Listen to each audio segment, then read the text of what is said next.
Ron, you want to put the flag on and share your screen? I'll grab a flag.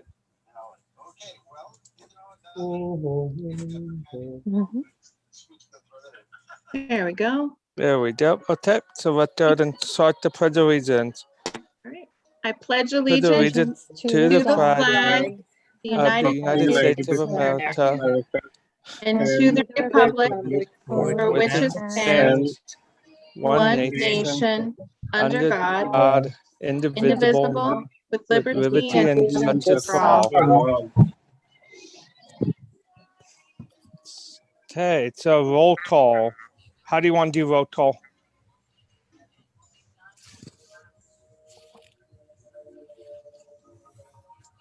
All right, we'll call out the names. So Commissioner Davis, Here, Commissioner Kadoy, Here.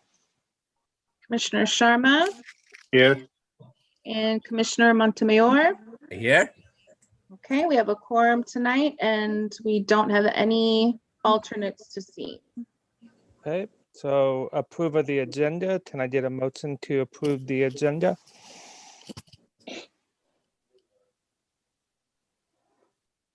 I I'll move, motion. Oh, go ahead. yeah, I move to have the agenda be approved. I'll second. All in favor, please say yay. Yay. Aye.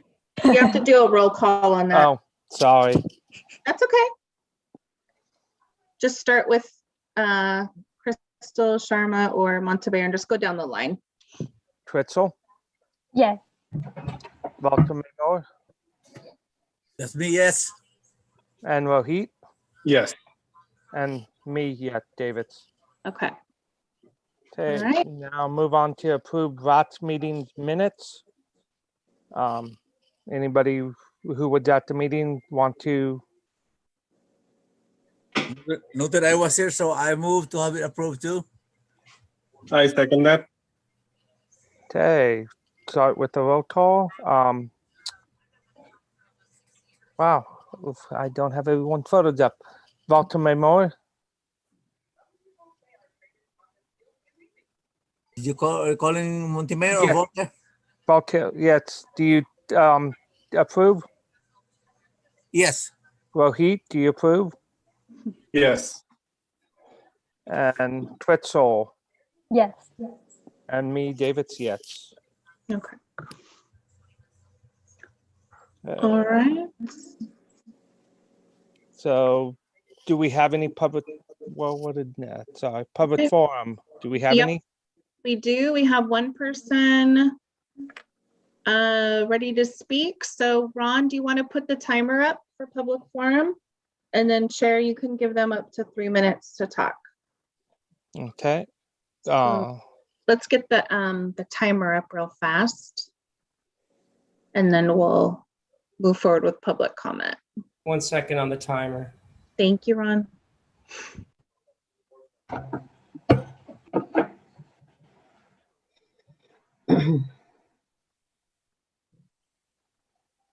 Okay, all right, I'm gonna go ahead and we've got Urvish Mehta Kumar, ready?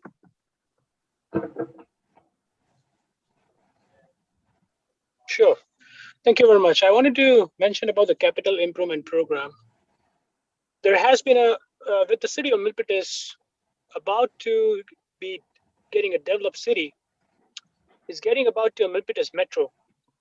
For the Park Recreational Commission, it is important to understand that, what activities should be allowed in the park, what type of a culture that is required to be implemented and developed within the park, and as well as what is the community development rules and regulation required to be implemented in the park. Parks and recreational are the community places where the social gathering takes place. It is important that people understand that that the community parks are for the recreational activity, as well as for the social gatherings, events, concerts, and as well as a place to cherish, a place to enjoy. It is also to understand that with such development, it is important to impose the right set of a law and the enforcement within the park regulation, and those are required to be strictly followed. With the help of Science, Innovation and Technology Commission, with the help from a Science, Innovation Technology Commission, the Parks Recreational Commission is supposed to implement the Science, Innovation Technology Reservation Portal for the city of Milpitas. Also, there is a Senate Bill 1003 that is not to allow the skateboards in the parks at during the certain recreational activities. That bill also allowed to implement a health and a safety code within the parks and the recreational places. Also, recently the California legislation updated in the 2020 for the skate parks, as well as the county parks, as well as the city parks, to implement the right set of a Senate Bill 230 for the law enforcement of use of not to utilize the deadly forces, training, policies within the park. The Senate Bill 393 is to implement the impoundment within the parks. Senate Bill 402, not to allow off-highway vehicle into the recreational park. Senate Bill 442, resource exploitation, exception, and commercialization of the park and recreational facilities within the city. Senate Bill 451, not to incorporate any kind of a personal income or corporation taxes to impose on the parks and recreational and the historic structure that are being built in the park. Senate Bill 767, making sure about the carnage state vehicular recreation areas to be implemented within the park. Senate Bill 785, to implement the right set of public resources, parklands, fresh water, coastal resources, off-highway motor vehicles, and natural resources within the park. Assembly Bill. Time's up. Okay. Chair Davis, you can go ahead and move on to the first business item. And Okay, welcome, Council Member Montano, or Vice Mayor Montano. We saw you pop on. Welcome tonight. Hi. Hi, everyone. so moving into the business items, our first item tonight is to receive a presentation on the draft of the City of Milpitas Trails and Pedestrians Master Plan. Thank you, Chair. And we have with us tonight our Associate Civil Engineer and Project Manager, Fanny Yu. She's a panelist and she'll be going through this item with you all. And if Ron, you could share the first presentation, that would be great.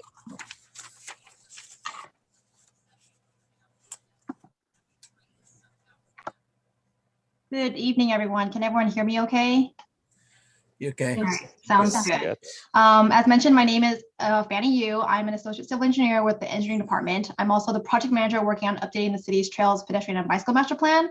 It has been about a year since we've come back to the PRCRC to talk about this project. Thanks for providing this opportunity to present to you an overview of the project as well as the public draft plan. Next slide, please. Oh, no, that's the wrong presentation.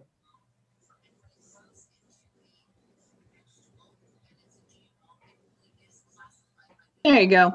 That's Yeah, the thank one. you. Yeah, thank you. Anyways, this is a long-range planning document which identifies potential future improvements for the trails, bicycle, and pedestrian facilities. By going through this process, improvements are more likely to be implemented because it shows community support as well as staff support for projects. It also provides a vision and action plan to improve active transportation such as biking and walking. We also want to show support for connectivity and access to destinations. We also want to integrate the trails and biking to and from the new BART station, as well as other transit options. We also want to improve safety, most importantly, and provide comfort and ease to use active transportation modes for all ages and abilities. Next slide, please. Here are the main contents of the plan. I would like to highlight a few of these in the presentation today. Our process started by exploring the existing infrastructure and programs of the city, and then we did an analysis based on gaps and needs of the community. We then provided a web map that offered people the opportunity to place lines and dots, and we asked them questions like, where are your points of interest? Where are you trying to go? Are there any areas or routes that pose a challenge to you? And then we took all that feedback and performed another analysis and provided recommendations for improvements. We then went back out to the public to gauge whether these were the right types of solutions and how important these certain types of solutions were to them. And from there, we created a priority improvements project list, which discussed potential policies and programs. And from there, we completed the public draft plan, which is now ready for public review. Next slide, please. Now, as the city continues to grow and new transportation technologies are introduced, we should also explore how this growth affects our connectivity and our relationship with transportation. Now, the last Trails Plan and Bicycle Master Plan were adopted in 1997 and 2009, respectively. I'm sure many people are aware that a lot has changed since that time, and now's a great time to update these two documents to reflect what is here now. Previously, we were working on these two plans separately, but we soon realized that the trails and pedestrian and bicycle networks really relied heavily on each other. So we felt it made more sense to combine this all into one cohesive plan. Next slide, please. Now, in terms of what's new from the previously adopted plans, we have specific considerations for pedestrian network, which is something that wasn't included in either of the previous plans. This will provide a comprehensive consideration for all active modes of transportation. This plan will also reflect the changing conditions within Milpitas itself, including population growth, employment opportunities, and with the addition of the new BAR station and potential regional connections. We also did a further analysis of the previously proposed trails based on changing conditions and standards and created a more feasible list of these type of improvements. We also want to explore bike and scooter share, which is something that's pretty new and has been quickly changing the landscape of readily available transportation throughout the Bay Area. Next slide, please. Now, through the various public engagement efforts, we learned a few key themes. There's limited connectivity in today's active transportation network. Many people experience major barriers to travel, such as major roadways like the freeways, Calaveras Boulevard, Montague Expressway, and Great Mall Parkway, for example. With a growing population and increased job opportunities, there's an increasing demand on the transportation system itself. With the new BAR station, many people see this as a new travel opportunity, and people want to know, how do I get there safely? How am I best able to use the BART? There's also a desire for improved safety, increased travel options, and improved connections to destinations. Next slide, please. Now, based on all the feedback, we've developed multiple networks for the trails and bicycles. This map is the best overview map showing these two networks working together. Fortunately, Milpitas has a very robust sidewalk and pedestrian network, and there's not as many gaps for sidewalks. So we don't show the full network for the pedestrians here because it would just be too much information on one map. The recommendations shown here were based on the key themes I just mentioned earlier. We tried to keep in mind we're looking for low stress connected networks. We want to know, how can we help people of all ages and abilities get to where they want to go? We also want to maximize use of existing right-of-way and identifying near-term opportunities. These types of projects are easier to deliver as opposed to projects that require major reconfiguration of roadways. And then we have the regional perspective. We also want to make connections in continuity with San Jose and Fremont. We also want to enhance all multimodal travel opportunities, including connections to transit. Next slide, please. Now, in the plan, we also identify spot improvements as well. Most of these are intersection improvements or trail access improvements. There's a multitude of improvements you can employ, such as signal timing, upgraded curb ramps, high visibility crosswalks, green bicycle boxes, trailheads, and wayfinding signs, to name a few. Now, these improvements are implemented through the city's capital improvement program and are built providing there is funding available. For example, the most common way bicycle lanes are implemented are when we repave streets and can install new types of striping. All these improvements should be assessed based on location and community needs and will need further design in the future. Next slide, please. Now, as mentioned earlier, bike and scooter share are still fairly new to the city of Milpitas. These types of options are becoming very popular in metropolitans like San Francisco and New York. And obviously, we're no San Francisco or New York, obviously. And they've quickly found their way throughout the entire Bay Area. It's really easy for anyone with a phone to download an app, scan a scooter or bike, and use it immediately. But in order to prepare Milpitas for these new types of technologies, we kind of need to prepare a few guidelines that will help guide future policies. Mainly, we want to focus policies on safety, education, enforcement, and maintenance policies. These guidelines will help us select a vendor that is the right partner for Milpitas. The plan offers an opportunity to explore a pilot program, and we've identified a few locations that would be a great start for the pilot. We currently recommend fewer locations for the first year in order to work out any of the kinks of the policy, and it's recommended to reassess and expand the program after 1 year. Next slide, please.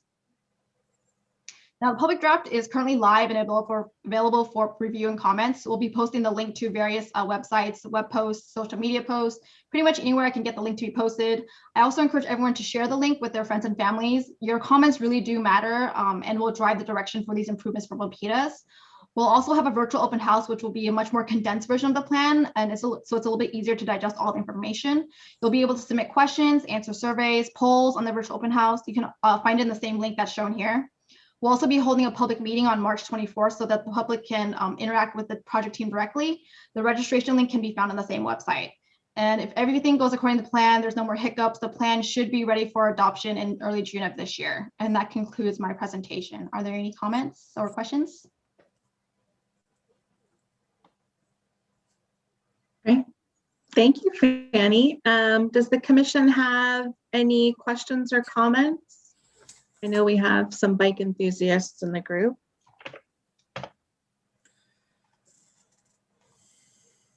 I've also posted the link in the chat, so you guys can just easily copy and paste it.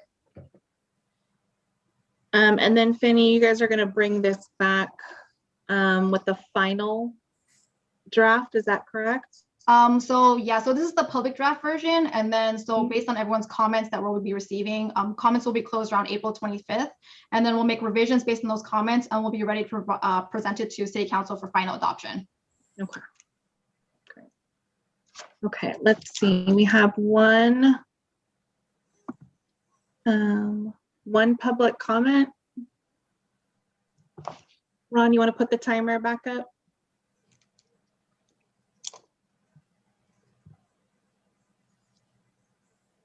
Chair, do you want to do 3 minutes, 2 minutes, or 1 minute?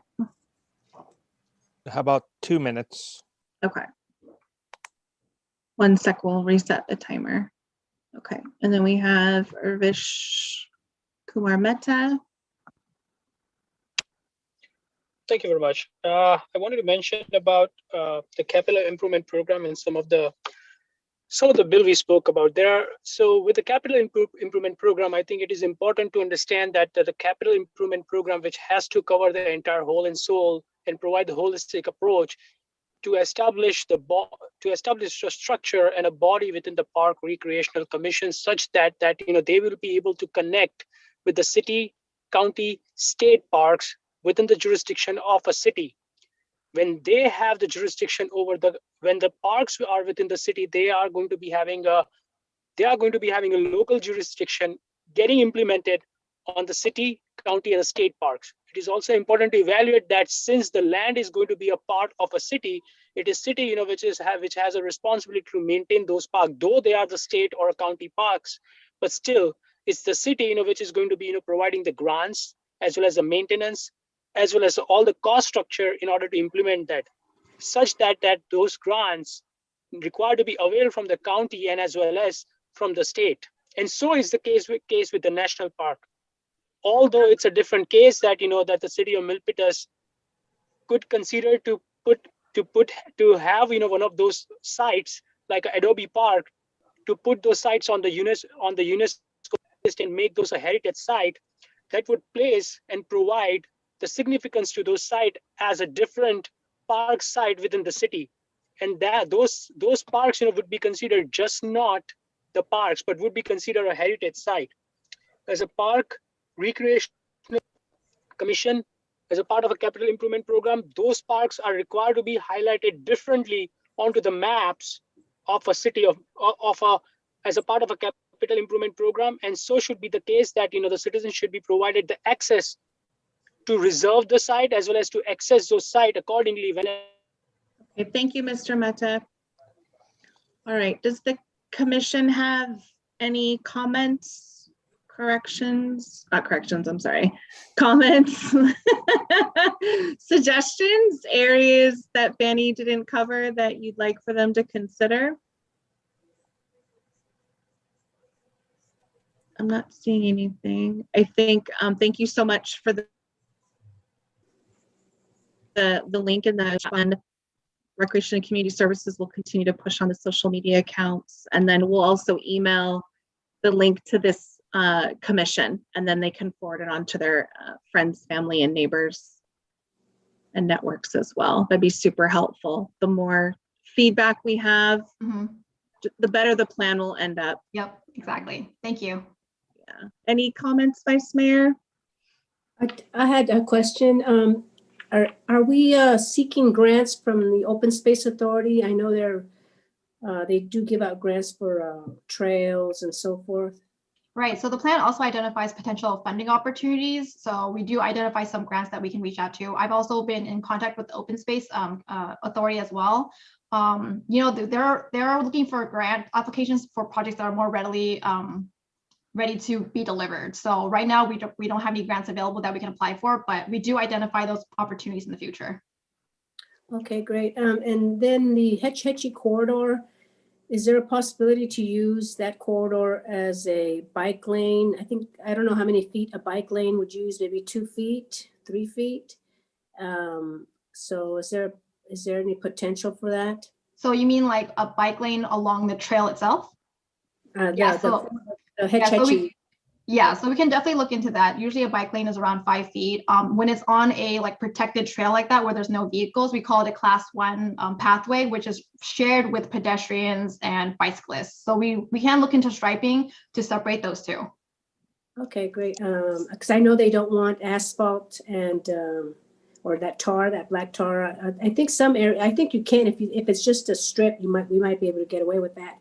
Or maybe a dirt trail, something. But I think that Hetch Hetchy corridor. I mean, it comes all the way from San Francisco, so I think it goes through Fremont, and then it goes down to the Sunnyvale. So it's a good opportunity, I think, to create a trail. Right. And then also the last question: the green paint is that still?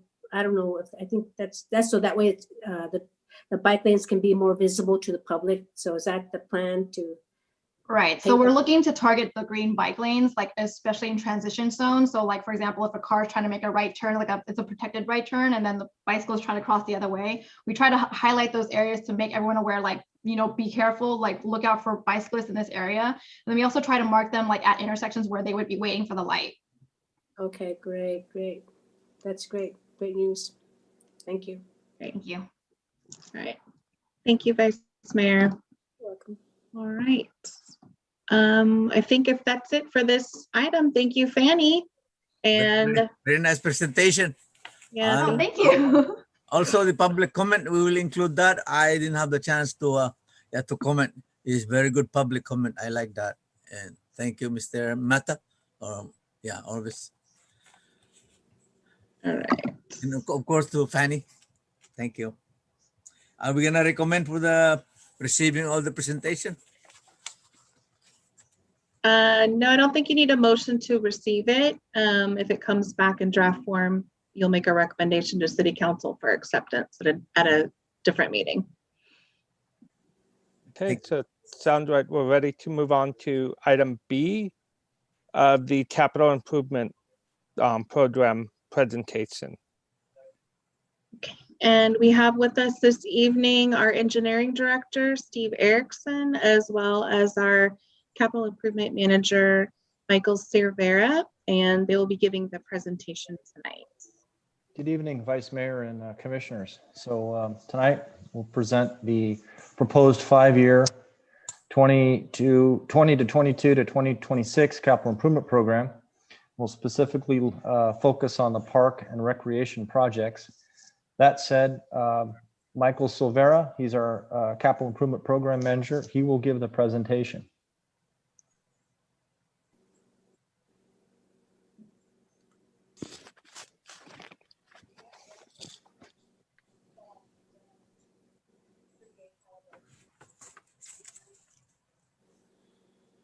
Michael?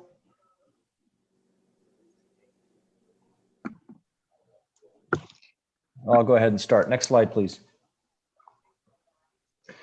So tonight we'll look at the timeline for the CIP process, project accomplishments, the engineering work plan for the next 5 years, the 5-year CIP book, along with a staff recommendation.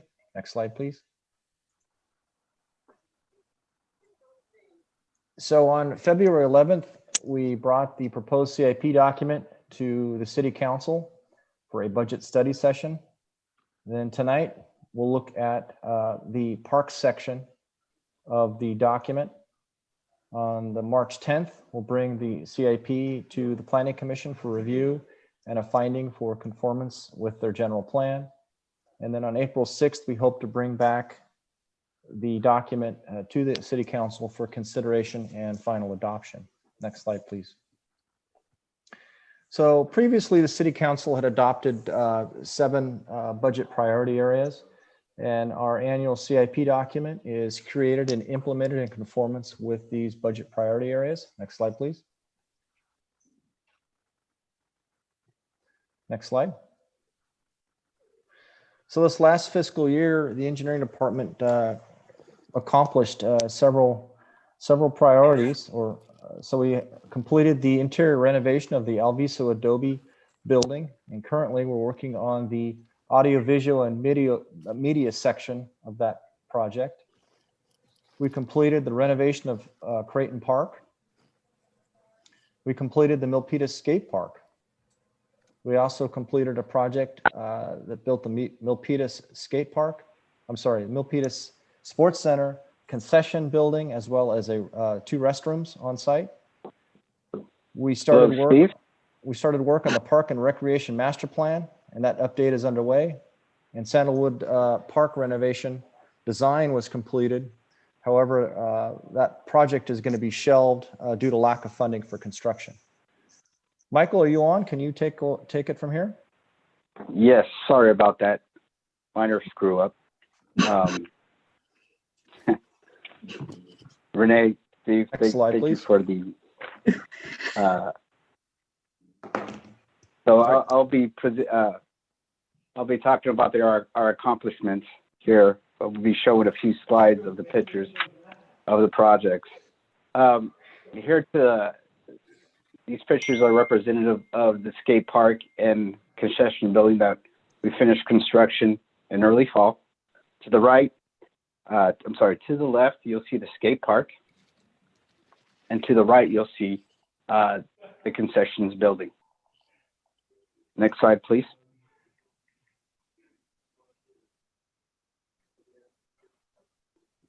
These are pictures of the Creighton Park renovation project. It was a project that cost roughly about $2.5 million. The project included approximately 5,000 square feet of all-inclusive playground, a large group picnic area with shade structures, which you see there on the top picture. We installed a new or renovated the GG pad around the entire project with site lighting. 2 new features that we added to the park was a new restroom building, which is to the bottom left there, and a dog park area for small and large dog parks. Next slide, please. Here we're showing pictures of the recently completed interior renovations of the Alviso Adobe. These renovations are ahead of the ultimate goal, which is to install the exhibit and media project. Next slide, please. Next slide, please. Now I'll be talking about our work plan for the upcoming fiscal year. We will look at the work plan for the upcoming fiscal year. Some of the work is either underway or will be starting in this upcoming fiscal year. As I spoke about Alviso Adobe exhibit interior renovations, we are looking to start the exhibit and media portion to finally complete the project. The project is out to bid and should be completed sometime in spring of 2022. The next project is the McCandless Park project, which is a 5-acre project, and it has a joint use sports field between the city and the school district. This is currently out to bid and should be completed in summer 2022. After we complete the Parks and Master Plan update, we'll be looking or revisiting the Sports Center Master Plan sometime this year. A new project that will most likely be starting would be the Tango Subdistrict Park, which is south of Montague and west of the BART station. We need to acquire a few more strips of land, and then thereafter, we'll start the park design. Next slide, please. Now we'll be talking about the proposed 5-year CIP for parks and recreational projects. Park and recreational projects are prioritized in accordance with the Park and Recreation Master Plan document and the following criteria. The highest priority is the ADA and safety improvements, which then is followed by the rehabilitation improvements. Some of the challenges that we face with these projects is that most of the projects are in need of upgrades and renovations. Another challenge is the code for safety, which are continuously changing and requires ongoing improvements. Another challenge is the high construction costs associated with these safety improvements. And last but not least is the limited funding that we have to do with these safety improvements. Next slide, please. This slide shows the 5-year CIP estimates. The CIP consists of 6 sections: community improvements, parks, streets, water, sewer, and storm. Tonight we'll be focusing on the community and park section. There are 17 park projects and 2 community projects for a total of 19. The estimated cost for these projects is approximately $37.7. However, 8 projects are funded over the next 5 years for an estimate of $11.7 million. Next slide, please.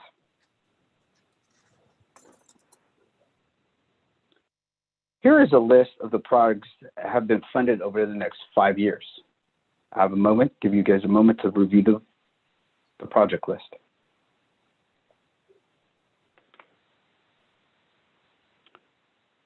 In fiscal year 21-22, it will be funded starting January 1st. However, the funding in the out years, which starts in fiscal year 22-23 to the last column there, is an estimated cost and is not approved funding at this time. So the total funding that's available is $11.7 million. Next slide, please.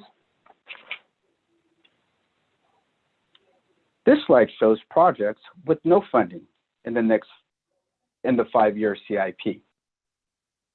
There are 11 park and recreational projects that have no funding. And the estimated cost for these projects is approximately $26 million. Next slide, please.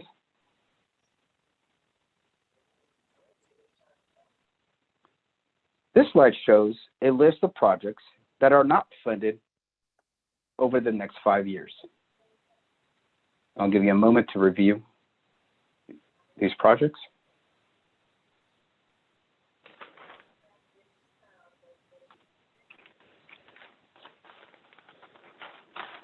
Next slide, please. Parks and recreational funding.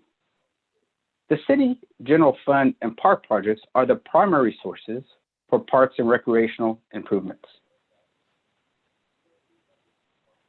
These sources are not sufficient for all parks and recreational needs. The recently approved Measure F is anticipated to generate $6.2 million annually to fund city projects, including parks. However, additional funding will be required to address the long-term need for parks. For example, the renovation of 13 parks will require $42.2 million in funding over the next 10 years. Next slide, please. February 11th, at the City Council budget study session, staff presented the Cardoza, or the Bobby Sox softball field league. Council directed staff to add a new project to construct the girls' Bobby Sox field at Cardoza Park. The project would be added in the second and third year of the CIP. However, the project is currently not funded. Recreational Director and the league are working together to identify an interim field location and improvements. Next slide, please. Staff is evaluating a few options for the softball. Here is the 3-field option, which includes 3 fields on the Cardoza Park, with converting a T-ball field for multiple use. Next slide, please. Another option that staff is reviewing is constructing 4 fields on Cardoza Park. Next slide, please. Going back to the CIP, projects in fiscal year 21-22 will be funded starting January 1st. There is 1 community project and 4 park projects for a total of 5 that will be funded for a grand total of $666,000. Next slide, please. Here is a list of the projects that will be funded in this upcoming fiscal year. I'll pause here for a moment.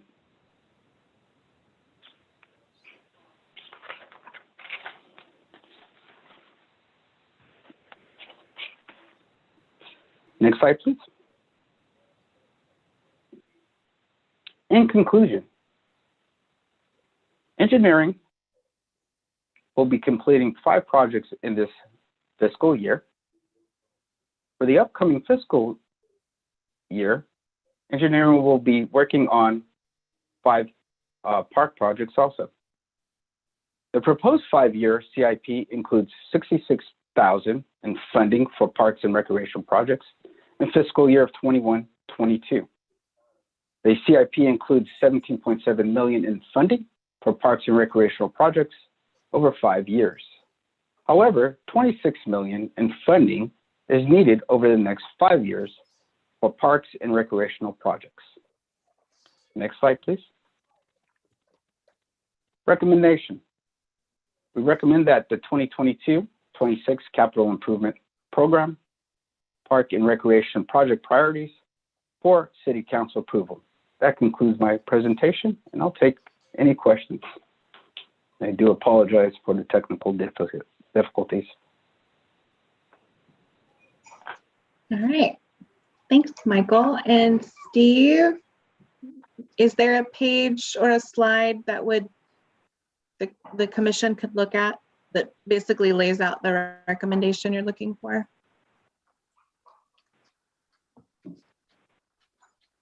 Michael or Steve? And then we can have slide 25. Okay. Ron, are you able to go to that slide on that PowerPoint?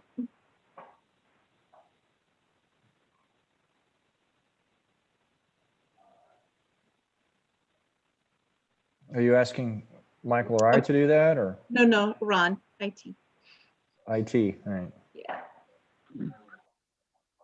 Thank you.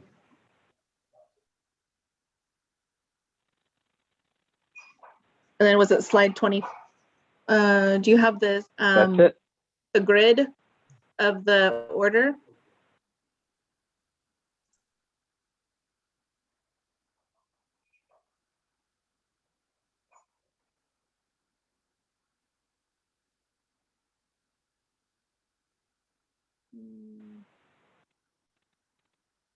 The recommendation, slide 25. No, do you have a slide in there that lays out the order that you're, like the projects that we're going to be working on for the next 5 years? Is there like one slide the commission can look at? Oh, yes. Go back to, I believe it's slide 12.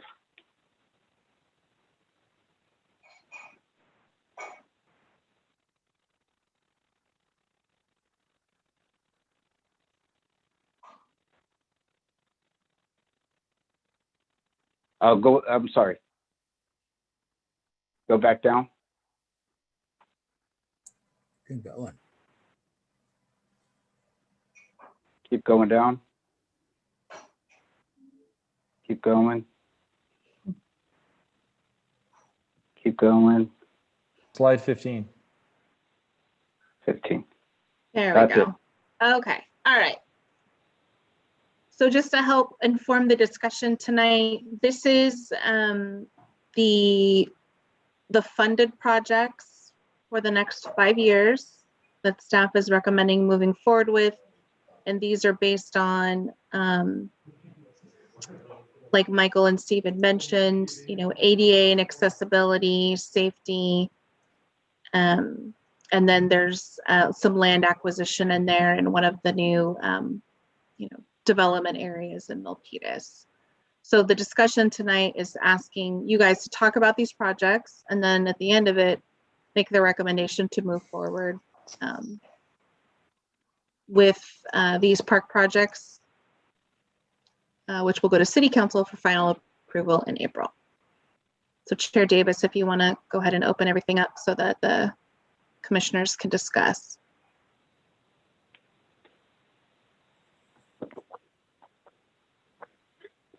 You have to unmute yourself.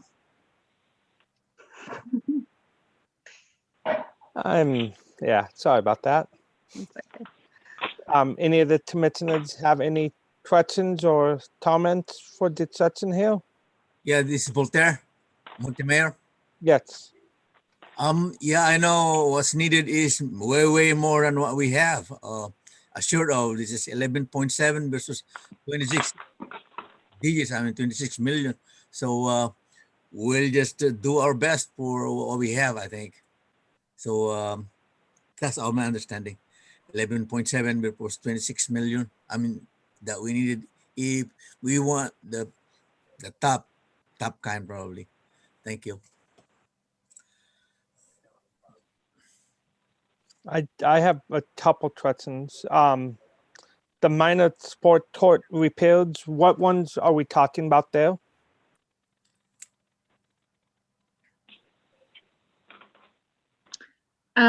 Steve or Yeah, just a minute. Let me Michael?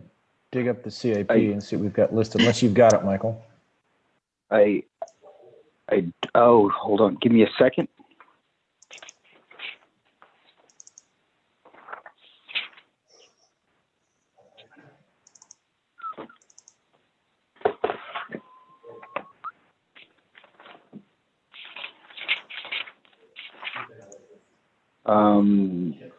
It's for Hall Park tennis courts.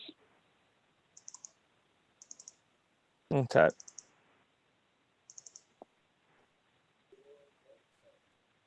And I know the last 2 years, the engineering and public works department have gone through and touched the other tennis courts. Many of them are quite established in the city and needed some attention and repair for the surfacing for safety. So that's what those projects are for.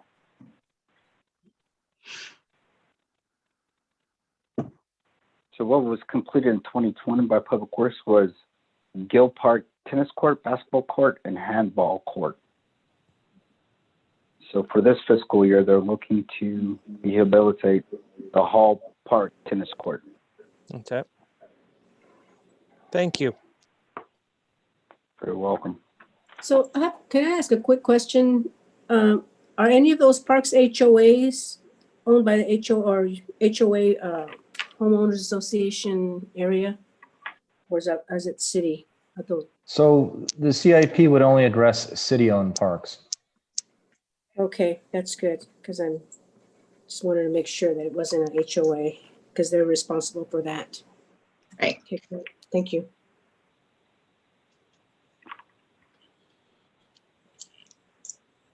Any questions from the other commissioners? Mr. Sharma or Kodoy? I'm good. No questions, Mr. May. Hey, Ron, can you go back to the slide that has the Alviso Adobe interior photos on that for Vice Mayor Montano? Was it forward or backwards? Oh, think it was backwards. That's the Backwards. question of the night. I think backwards. Slide 9. Yeah. Slide Was 9, in Ron. the beginning. Did you see those, Vice Mayor? I know Yeah. that. There you go. Yeah. It's really. That's the Higuera, right? That's Alviso. Alviso. Oh, Alviso. You're kidding. Wow. That's, Yeah. That is really nice. Yeah. Yeah. Wow. Great job. Yeah. They're doing a great job. Engineering's doing a fabulous job with that project. So Yeah. very happy. All right. If there's no other questions from the commission, we can move back to the recommendation slide, which I think was 25, and then we'll need a motion from the commission to, ooh, I guess we'll get to it. There you go. So your recommendation will go to City Council when they adopt the CIP in April. So we'll need a motion and a second and a vote on this for this evening. I'll move a motion to have it recommended or to recommend the presentation. Very nice. There's nothing we can do. If we need more than 11.7 in 5 years, then it's okay. What we have is what we use now. Thank you. So I recommend. I move to recommend. I'll second that move. They want to do all in favor and then take a roll call.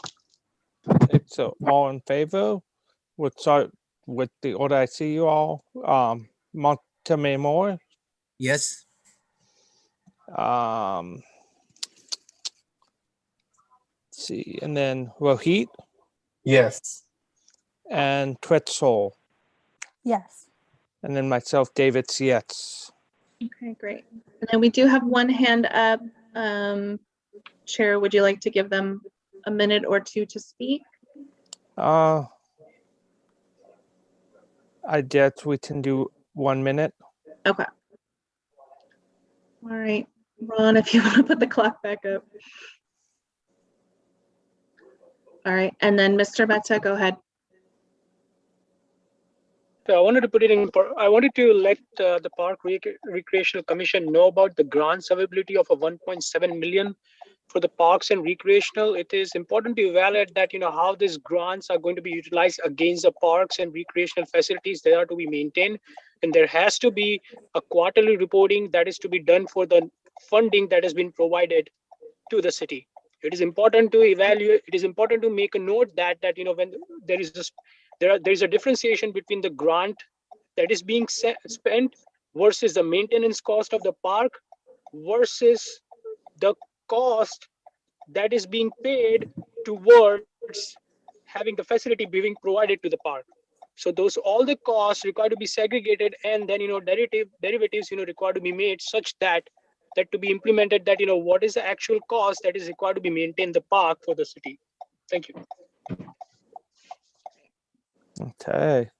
Thank you. So, yes, thank you. So we are moving on to item C, the historic inventory rates update. Great. Thank you. And thank you to engineering for coming tonight. Yeah, They're sort of the unsung heroes of project management behind many of these projects. So thank you, Michael, and thank you, Steve, for coming tonight. Thank you. Thank you. Have a great night. Thank you. Thank you. All right. So I think we're moving on to history, and we're going to ask Ron to put up, I think, the last visual aid.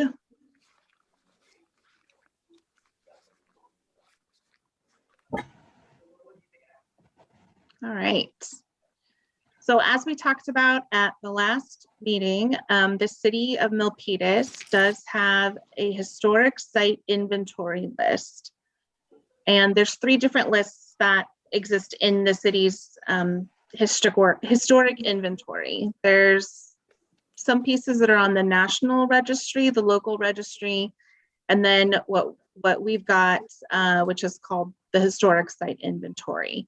So there may not be protected pieces, but at one point or another, the city had identified these houses or structures commercial buildings, et cetera, or places. I think even palm trees were on it at one point as being historic resources. So the subcommittee did go through some of these, and Rick, you can comment in just a sec, but what I wanted to do was go through this with you guys, and then what would be very helpful is to actually have a few of you break the list apart and do a volunteer drive-by and see if some of these structures are still intact, looking at the description and the things that are pointed out on the description is still being there. So Ricky, you want to talk about what the subcommittee had achieved thus far, and then what the commission can pick up after? Yeah, so we had divided the RITs up via the map that we had, that Rosanna had provided a very thick packet with all the info. There are 3 or 4 maps in that. I don't have my packet in front of me, but we had divided them up via the maps and cut one map in half. I myself did kind of from Kentucky Fried Chicken at Main Street all the way down to the Great Mall. The other half of Main Street were done by Twitchell. And then another sub-map that had a couple spots over by, I'm trying to think of my cross streets. I forget what it's called after Montague, but Montague up by the hills. Oh, Landis and Piedmont. Yes. There's a couple sites there that I believe were on Twitchell's site. And then the ROTS map was up Old Calaveras. And that was done by, why did I just totally draw a name blank? Molly. Molly, thank you. We have not talked about what we have seen or done from there on. Okay. All right. Rosanna, on the side where it says structure exists, was that just feedback that you received from the subcommittee members? Some of them, yes, that is correct. Okay. Okay. So do you guys want to just take a couple minutes and we'll go through these, and then if there's any that are a mystery and we maybe need somebody to go back out and take a look, we can take volunteers for that, if that sounds like a good idea. So the Weller House, that is still there. The Senior Center, the Grammar School, that is actually the library and the Grammar School now at 160 North Main Street. As you know, that site was developed quite a bit, oh my gosh, 10 years ago. Although the time's running into each other now. But that site is on the National Registry, the Grammar School. So if you visit the library, you will see the protected structure, which is the Grammar School, and they did a really good job blending the new and the historic together. And scroll down, the DeVries home is still there. That's connected to the DeVries Senior Living. The Windsor Blacksmith Shop is still there, but did you go visit that one, Ricky, on your Main Street? I had the next couple. Okay. And I thought the blacksmith shop though was taken down and the walls were put into the library. Yeah, the wall is on the inside of the library garage, and then they have the piece of the wall where they would practice their brands. Yeah. So that is on the inside of the garage. I thought the building itself had gone though now, isn't it? I think I have a picture of the inside of it, but from back in the day, but I don't think it's there. Yeah, it's no longer there. Yeah, that one's gone. Okay. All right, the Dutra Smith House. That's the one. Is that the one next to KFC? I think that could be the one that's hidden behind it. Is that right? No, that's down a couple more. Okay. Oh wait, I got the address here. Okay, maybe Rosanna, you want to mark that one as a needs to visit? I'm pretty sure this one is gone. Okay, well, we'll take a Okay, got it. All right, and then we have 27 South Main Street. We'll have to Google and look at that one. Oh, sorry, 27 of the KFC one. It had gone. Okay. That's where I started with that one. Okay, all right. You mean the one behind KFC? No, this is the lot next to KFC that is empty. All that there now is a mailbox. Oh, that belongs to I forget her name. She's on the, Charlene Lai, and then we Yeah, own the other part. Charlene. Yeah. Yes. yeah, you're right. It's just the empty lot. Yes. But I remember when we were going to school, there used to be a house there, and the well is still there. But they covered the valley water covered it, but the well is still there. And the mailbox is there. And the mailbox. The mailbox, yeah. Yeah. But there is that one that's not behind KFC. It's And that's- behind the Ollinger real estate. Mhm. It's And hidden back there. Yeah, Yeah. it's falling down. Yeah, and Yeah, the but homeless yeah. farm is there. Yeah, it's still there, but yes. Okay, number 7 is Pashodi Brothers home, 99 South Main. I have, let's see, we have that it's demolished. And then when we're done with this list, we actually have Ron Long, who's our GIS manager, who's helping with IT tonight. And he actually made a really cool map, and maybe we can have him pull that up after this, which shows all the historic sites. The Prakalisi store, that is still there.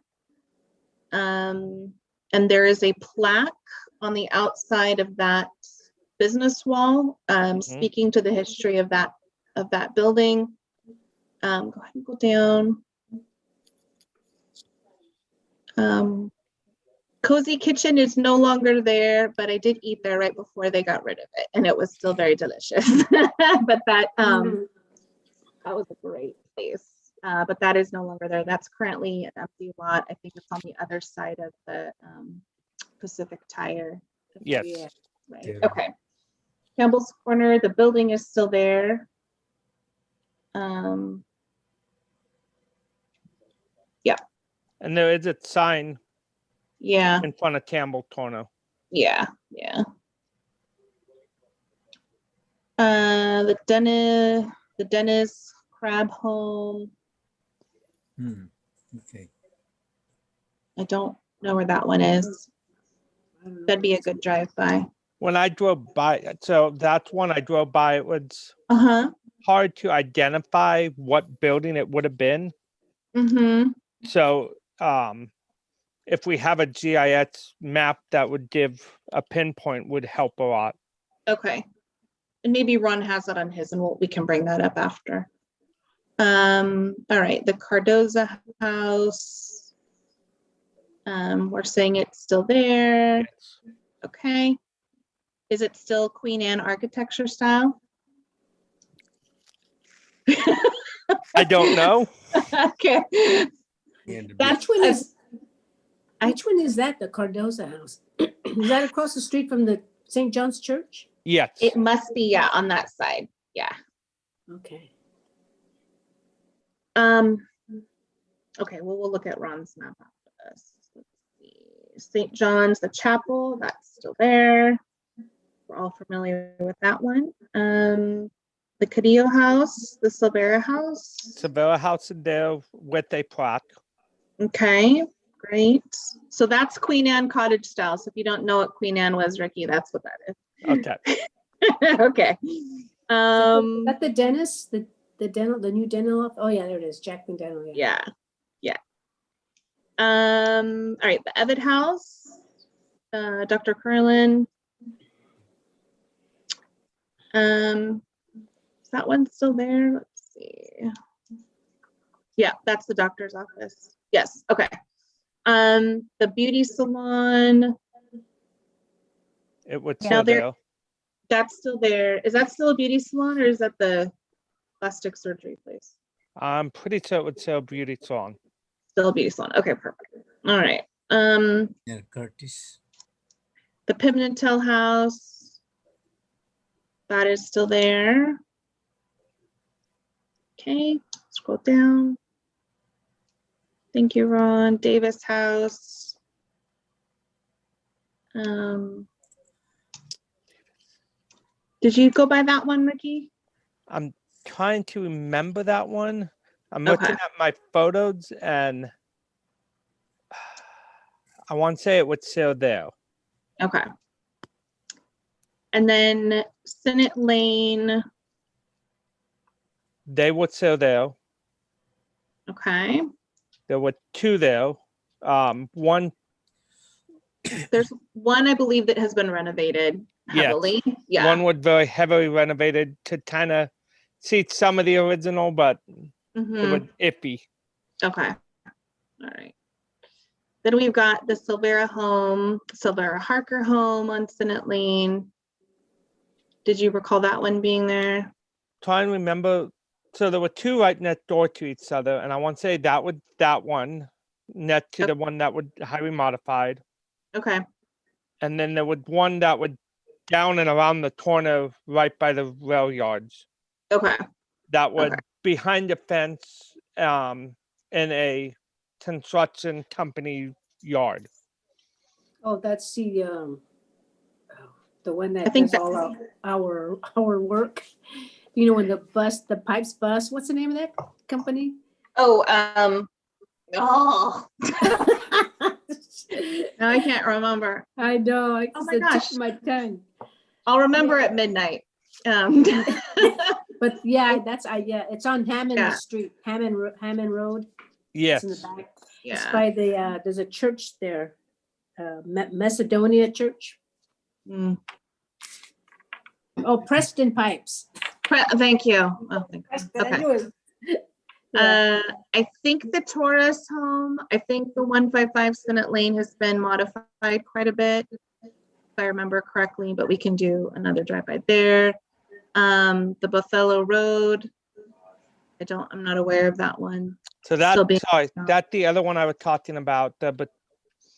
Well, it's in a construction site company also, right on the corner of the property. So if you get up to the fence, you can see it.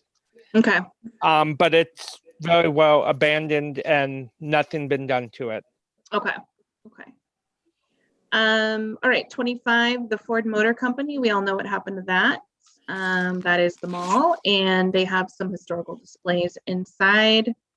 One now. Yes. The Weller House and that's not there twice. But the acreage. So I know Mr. Weller had passed away, and it was the house and the land was given to his descendants. I don't know where they are with any kind of sale of that estate. Yeah, that would be nice to have that as a museum, a really nice tourist attraction. Yeah. I'll see if I can find out what's going on with the house, though. But I do know that the land they were looking to sell that off. Where's that one located? So if you go past Higuera Adobe, it is on, you make a right on London Road. You go all the way to the top, and then there is a gate that says no trespassing, and they mean it. They do have a caretaker on site, and then the house is tucked at the back. So I think I do know that area. You'll see palm trees. Yes, palm trees. You'll see the Weller palms, as we know them. Okay, scroll down. Higuera Adobe, yes, we have that one. That is on the registry. The casino, that should probably say Wessex Place. Yes, there's a lot of errors. Sorry. Yeah, that's okay. We're working off a draft from 1990 something, so it was probably hand typed. The casino, I'm not aware of that one, but maybe is that the caretaker cottage? Yes, just from my reading, yes. It used to be the casino. Oh, how interesting. Right. We'll have to change the name in my brain. I do know that piece is think they have recently, they as being the city, they did do some reinforcements and some care on the roof of that facility just to make sure that it was air and water tight. So we did that a couple years ago through the CIP. Pedro Santos, El Camino Higuera, and where the Silva farms are still there. They're operating. I think that was 30 and 31. If you scroll down. The Ferreira farm. Are you aware of that one, Miss Vice Mayor? Which one? The Ferreira farm.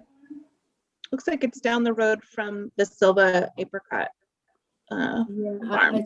I think it's up in Old Weller Road by Miss Brazil, and just to Miss Brazil used to be a teacher, and she and so we went to her farm. She took us to her farmhouse way back in the 60s, a long time ago. But that was pretty cool. Yeah, but I don't know about the other one. Okay. Let's see. We still have Frank Silva, yes, and then the Serpa residence. Rosanna, do you know if that's still? We know the Serpas, but I don't know if that house is still there, Rosanna. Are you on still? No, we'll have to look up that one. Okay, scroll down, Ron. See if we have any more. Old Ferreira, that's the same one. There's a few, looks like there might be a couple duplicates in here. The Last Word Ranch, that's kind of neat. Evans Road. We'll have to look at Ron's map. I know he's got a cool map. And Elvisa Road, Adobe, yep, we've got that. We saw some pictures of the work that's being done there. St. John Cemetery, that is still there. And that's right across from Silva Farms. And yep, Silva Farm property is still there. 11, the Laguna Cell Cemetery. It's in the part by the small lake, I believe. Oh, by Sandy Wool? Okay. Yeah. I'm pretty sure I've seen that there before. And then the school is still in Milpitas, but it is, I believe, on Bill Harris, who's a member of the Historical Society, on his property. So it's up in the hills as well. Okay. So there's a few ones that we just need to check out. And I think, and this is a conversation for the commission, but to note the pieces that are no longer standing or have been potentially abandoned, or augmented to the point that maybe they're no longer, I guess, visually a cultural resource. However, the story of the family behind the houses are also important, which we can see in the detail. So I think perhaps at the next meeting, we come back with the final, and then we have some sort of, just as a placeholder, some addendum to this document that calls out what is existing, what is not, maybe some of the changes that have been made, but we want to retain the history of the families and the people that used to live there.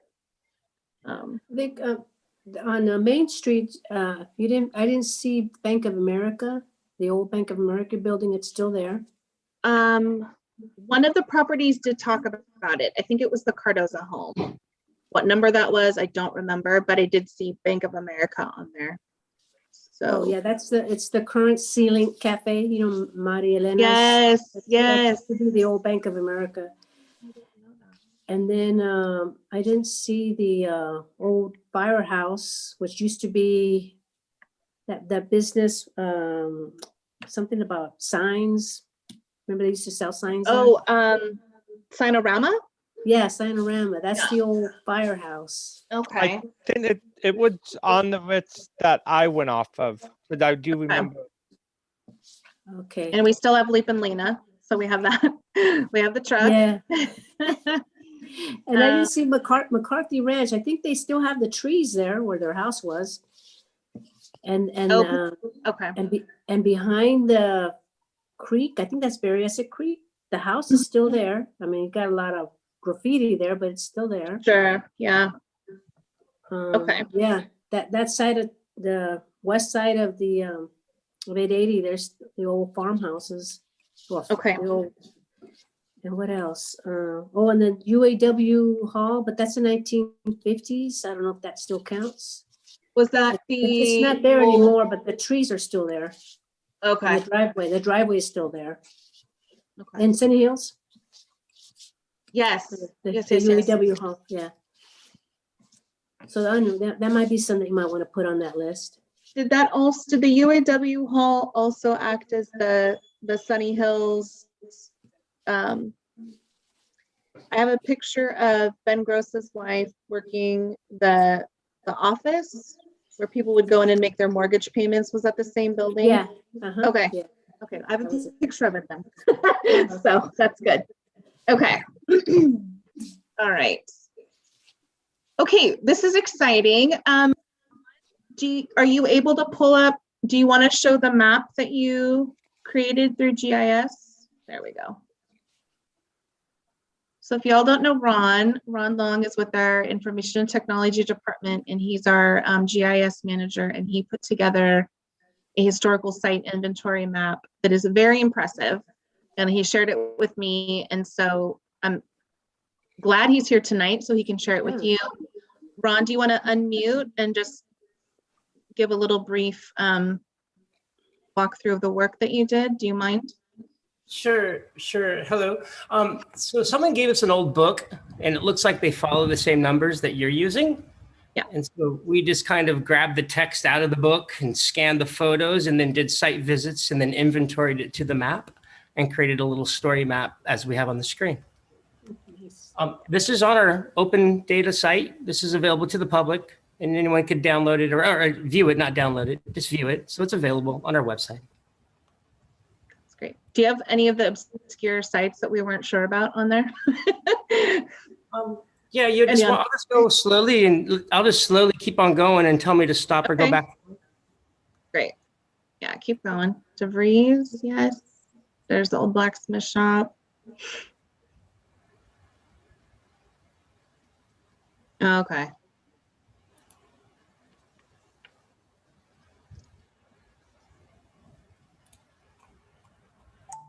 That's the one. That's the one that's hidden. Go in the back. back. Yeah, go back. Yeah, That that's one is- the Pashoti house. Okay, the Pashot house. Okay. Oh, okay. Kudos for going back there, Ron. Yeah, right? Good job. Yes. Lisi's still- That's cool. Yeah. Kitchen. Yep. Campbell's Corner.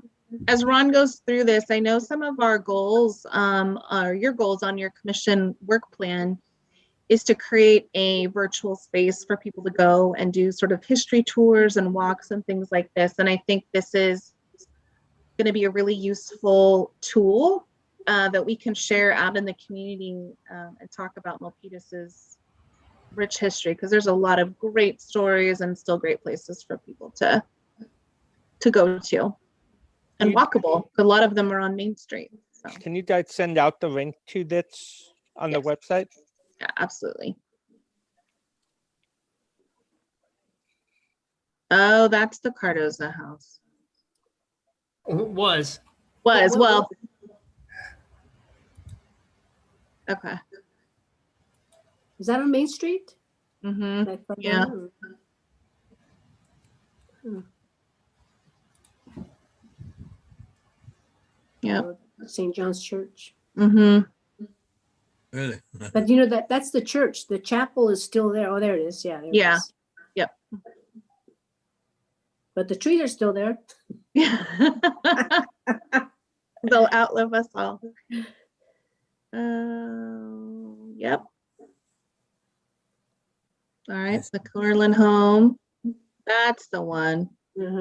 That's a plastic surgery. That's medical offices now. Yeah. Okay. Once and always a beauty salon. Yeah. Yeah. All right. Yep. I know the person lives there now. Beautiful home. Yep. The Davis Apartments. Okay. Okay. I wonder if some of those, and Ricky, you kind of went through there. I wonder if some of those businesses are using those homes as their offices, because you see that a lot in like downtown San Jose, where they've taken those craftsman style homes and just turned them into their office buildings or break rooms, things like that. There were a couple that I would think it might be office. It was hard to tell without knocking, and I went on a Sunday when nobody was there. Yeah. Okay. All right. Oh, yeah. Yeah, that's the one. That's- Preston Pipes. Yeah. There's the mall. See, there's a picture. There you go.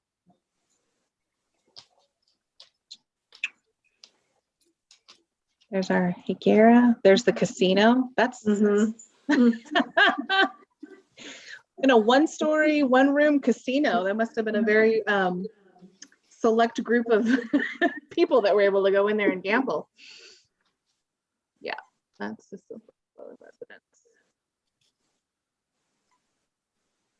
Okay. Yeah. Okay, the Serpa home's still there then. On the Ferrera farm. Okay. Huh. Thank you. Yep.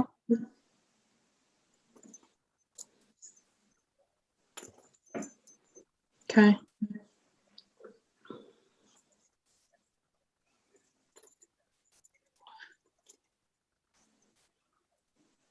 All right. Okay. And there's the school. Okay. All right. Thank you for sharing that, Ron. Surely. Now everyone knows. Thank you. Great work. Yeah.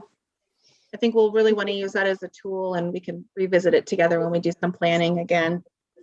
All The right. other one that what probably overlooked was it was like a store, you know, where the railroad tracks, you know, where you can see it up when you're going over the overpass in Calaveras. It's on your, if you're heading west, if you're heading east towards the mountains, you'll see it on the right hand side down on the bottom of Preston Pipes by the railroad track. That's still there, still standing in the back. Okay. Yeah, it's like a little white, maybe it's 10 by 12. It was like a shed area, but it looks like it's an old adobe or something. You're not talking about the Windsor Tower, are you? No, it's No. You'll see it when you drive by there, and yeah, I think it used to be enclosed, but I guess some homeless people got inside of it. Okay. So that's a real old. It's been there forever. Okay, we'll drive by that one too. Yeah. Okay. All right.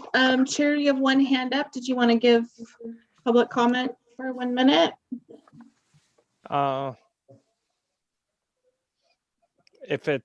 Can we be sure that it with the subject we're on? You can open it to public comment. Just give them 1 minute.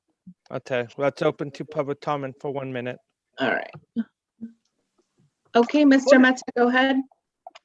I wanted to mention about today's meeting, though. I think it seems like, the Park Recreational and Cultural Commission's meeting seems like there are not many commissioners in there. So it appears to be a lack of quorum here. But I wanted to mention about that, the maps as well as the development, that City of Milpitas is doing. Along with that, there is a requirement to do an application development, which can be aligned with the Science, Technology, Innovation Commission's agenda and a work plan as a part of a 2021 to 2025 master plan. That is something required to be updated.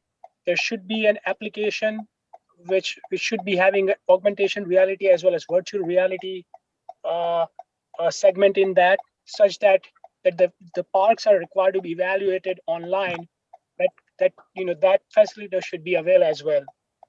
There's many components that can be added along with the Science, Technology, Innovation Commission. So I just wanted to let the entire commission know about that. Thank you very much. Thank you.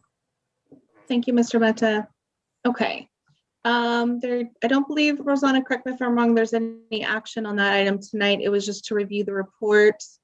There are a couple places probably to drive by just to visit. And we'll reach out and see if there's any takers to visit just a couple of the spots. And then when we come back at a future meeting, we can have a better report with actual existing structures and not existing structures.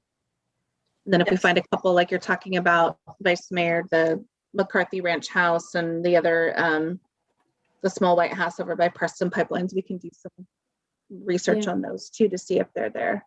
Yeah, have you, has your commission invited the Historical Society or any of that group to do a presentation to you guys? Because they have a lot of information. They do. We have, Rosanna and I have both worked, Rosanna most recently with Historical Society on this list, in fact, and then one of the applications in the queue for council approval tomorrow is a Historical Society member, so they can bring that expertise in and then have them as a future presenter. Yeah, that would be great. Yeah. Yeah, that'd be nice. There was something else I was going to say and I just forgot. Maybe I'll think about it. Anyway, go ahead. All right. If there's nothing else on this one, I think we can move on to the last item, which is just an update on the park marker project from Rosanna, if that's fine with you, Chair. That is great. All right, thank you. So as you recall from last month, Renee did an extensive presentation of the Park Marker Program, and we're really excited about what we are going to be doing in conjunction with the Arts Commission Subcommittee. They met in January.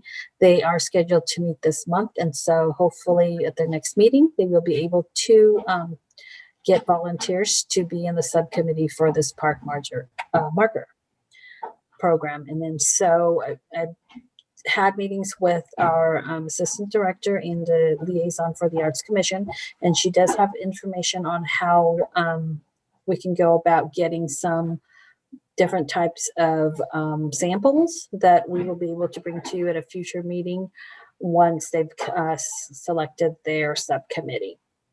Okay, so we're looking forward to this. I think there's going to be a lot of samples that we hope to be able to bring to you so we can move forward.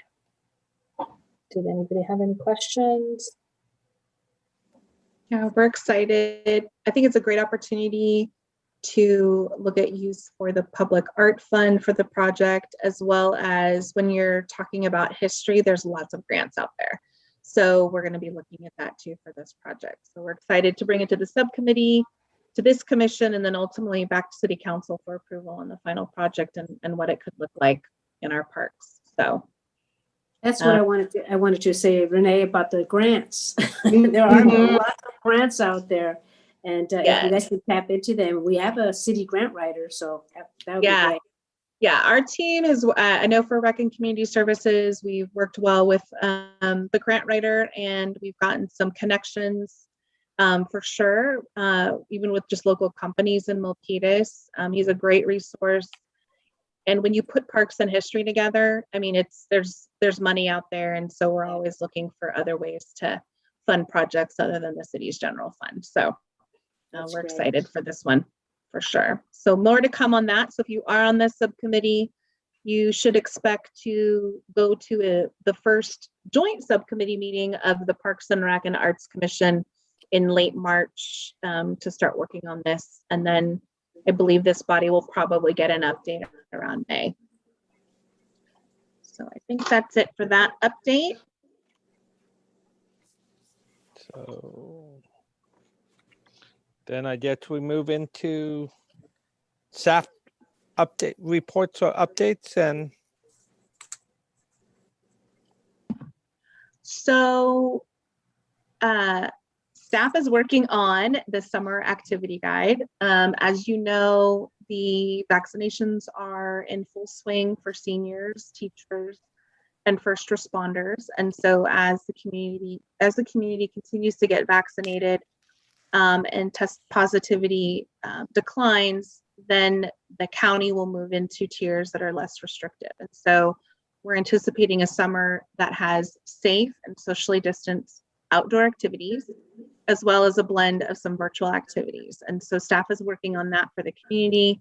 We're also continuing a lot in our social services, town halls, resources to keep people both physically and mentally healthy and happy. We are working on, actually, we just wrapped up our first virtual youth theater performance, The Show Must Go Online, which had several youth from Milpitas in their first ever virtual performance.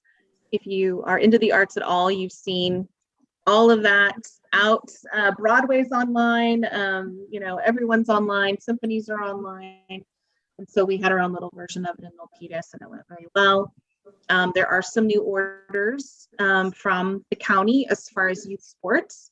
So Rosanna and I have been working over the last week and a half pretty busily with some of the groups on what they can host outside, either skills drills and conditioning, and then depending what tier the county is in, then some competitive youth sports can pick back up.